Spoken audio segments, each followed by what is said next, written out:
35ኛው የአፍሪካ ዋንጫ በሞሮኮ ሊጀመር ሰዓታት ቀርተውታል። ይህንንና ሌሎች የተመራረጡ ስፖርታዊ መረጃዎች ልታጋራን ደግሞ ዳናዊት ሲሳይ አጠገቤ ነው የምትገኘው። እንደምናሽ ዳኒ? ደህና ነኝ ሶሊ። መልካም ቆይታ ይሁንልሽ። አመሰግናለሁ። አብራችን ቆዩ። በሀገር ውስጥ ዜናዎች ጀምራለሁ። ከታህሳስ 1 እስከ 10 በአንጎላ ሉዋንዳ ሲካሄድ የቆየው አራተኛው የአፍሪካ ወጣቶች ኦሎምፒክ ትላንት ተጠናቋል። በውድድሩ ላይ በ7 የስፖርት አይነቶች ስትፎካከር የቆየችው ሀገራችን ኢትዮጵያ 33 ሜዳሊያዎችን በማግኘት ውድድሯን አጠናቃለች። ውድድሩ ትላንት በይፋ ሲጠናቀቅ በ7 የስፖርት አይነቶች የተካፈለችው ኢትዮጵያ 8 ወርቅ፣ 9 ብርና 16 የናስ ሜዳሊያ በአጠቃላይ 33 ሜዳሊያዎችን አግኝታለች። በሻምፒዮናው ላይ የተሳተፉት ሁሉም ተወዳዳሪዎች የኢትዮጵያ ኦሎምፒክ ኮሚቴ ካዘጋጀው ሁለተኛው የኢትዮጵያ ኦሎምፒክ ጨዋታዎች ላይ የተገኙ ናቸው። ኢትዮጵያ በ2027 የሚከናወነውን ቀጣይ የወጣቶች ኦሎምፒክ እንድታዘጋጅ መመረጧን ተከትሎም የአዘጋጅነት አርማውን ከአፍሪካ ኦሎምፒክ ኮሚቴ ተረክባለች። በውድድሩ የተካፈለው ልዑክም ዛሬ ወደ ሀገሩ የሚመለስ ይሆናል።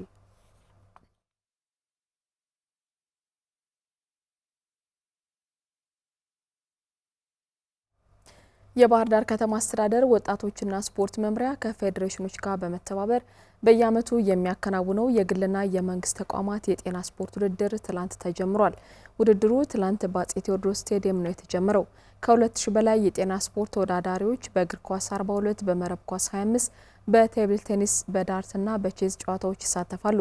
የባህር ዳር ከተማ አስተዳደር ወጣቶችና ስፖርት መምሪያ ኃላፊ አቶ ቶማስ ታምሩ የጤና ስፖርት ውድድሩ በዋናነት 3 ዓላማዎች አሉት ብለዋል።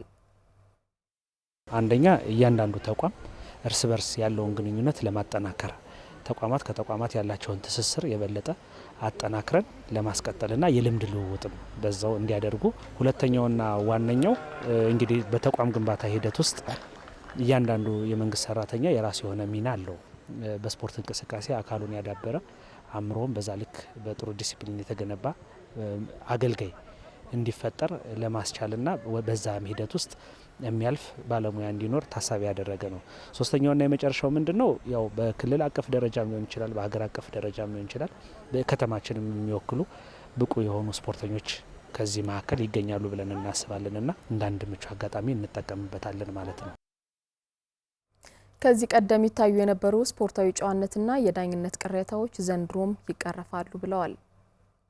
ሁሉም የስፖርት ቤተሰብ ተመልካቾችም፣ የተቋማት ባለሙያዎችም፣ ኢቨን ስፖርተኞችም፣ አጠቃላይ የውድድሩ አመራሮችም በጋራ ይህን ውድድር ውጤታማ ለማድረግ ስፖርታዊ ጨዋነት ምንም ሌላ አይነት ድርድር ውስጥ የሚገባ አይደለም እና በሕግና በስርዓት በአሰራር በመመሪያ ነው የሚመራው። ያው ውድድር ይታወቃልና ስፖርታዊ ጨዋነት በምንም አይነት ነገር የሚታለፍ አይደለም።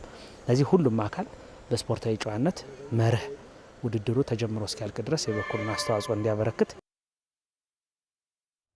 በመክፈቻ መርሃ ግብሩም የአማራ ሚዲያ ኮርፖሬሽን ከባህር ዳር ዩኒቨርሲቲ ቴክኖሎጂ ኢንስቲትዩት ቢአይቲ ጋር ተገናኝተው ቢአይቲ 10 ለ1 በሆነ ውጤት ጨዋታውን አሸንፏል። ትላንት በተደረጉ ሌሎች ጨዋታዎች አቢሲኒያ ባንክ ፍትህና ህግ ምርምርን 3 ለ2፣ ገጠር መንገድ አቡነ ጎርጎርዮስ ትምህርት ቤቶችን 4 ለ1፣ ኢትዮ ኤሌክትሪክ ገቢዎችን 1 ለ0 ሲያሸንፉ አዋሽ ባንክ ከጨርቃ ጨርቅ ፋብሪካ ጋር አንዳቻ መለያየታቸውን ሀና ማርያም መስፍን ዘግባለች። ከታህሳስ 4 እስከ 11 በአምቦ ከተማ ሲካሄድ የቆየው የደርባ ሜድሮክ ሲሚንቶ ወንዶች ቮሊቦል ፕሪሚየር ሊግ ትላንት ተጠናቋል። አምቦ ከተማ ላይ የቮሊቦል ፕሪሚየር ሊግ ውድድሩም ለመጀመሪያ ጊዜ ነው ያዘጋጀችው። በውድድሩ ላይ የተሳተፉት 2 የአማራ ክልል ክለቦች ባህር ዳር ከነማና ባንጃ በአምቦ ያደረጓቸው ጨዋታዎችን በሽንፈት ነው የጨረሱት። ምንም ነጥብ ሳያስመዘግቡ ባህር ዳር 6ኛ ባንጃ 7ኛ ሆነው ነው ያጠናቀቁት።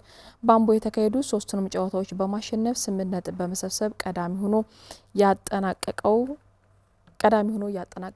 ክለብ ደግሞ ወላይታ ይሆናል። ብሔራዊ አልኮል በ6 ነጥብ ሁለተኛ ላይ ይገኛል። የቀጣይ አንደኛ ዙር ማጠናቀቂያ ውድድር በወላይታ ሶዶ ከተማ የሚከናወን መሆኑን የኢትዮጵያ ቮሊቦል ፌዴሬሽን አስታውቋል። ውድድሩም ከሌላው ዓመት በተሻለ የአንደኛ ዙር ውድድሮች ጋር ሲነጻጸር መልካም ፉክክር የታየበትና በጥሩ ስፖርታዊ ጨዋነት እየተከናወነ መሆኑንም ፌዴሬሽኑ ገልጿል።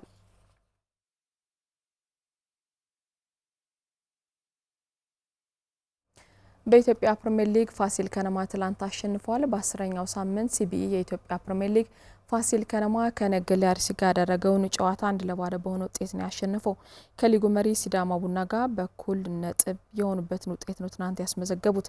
በአዲስ አበባ ስቴዲየም በተደረገው ጨዋታ ያሬድ ብርሃኑ ብቸኛውን ግብ አስቆጥሯል። በውድድር ዓመቱ አንድም ጨዋታ ያልተሸነፉት ፋሲል ከነማዎች በ20 ነጥብ በሲዳማ ቡና በግብ ክፍያ ሁለተኛ ላይ ተቀምጧል። በሌላ ጨዋታ ወላይታ ዲቻ ሸገር ከተማ 3-1 ረቷል። ወልዋላ ዲግራት ዩኒቨርሲቲ ከኢትዮጵያ ቡና ጋር አንዳቻ ተለያይተዋል። ሐዋሳ ኢትዮጵያ መድንን 2-1 ረቷል። ዛሬም ጨዋታው ሲቀጥል ድሬዳዋ ከተማ ከአዳማ ከተማ ከደቂቃዎች በኋላ 7 ሰዓት ላይ ጨዋታቸውን ያደርጋሉ። መቻል ከኢትዮ ኤሌክትሪክ ቀን 10 ሰዓት ላይ ጨዋታቸውን ይከውናሉ። ሲዳማ ቡና ከቅዱስ ጊዮርጊስ ጋርም ዛሬ በአዳማ ዩኒቨርሲቲ ስቴዲየም የሚከናወን መርሃ ግብር ነው።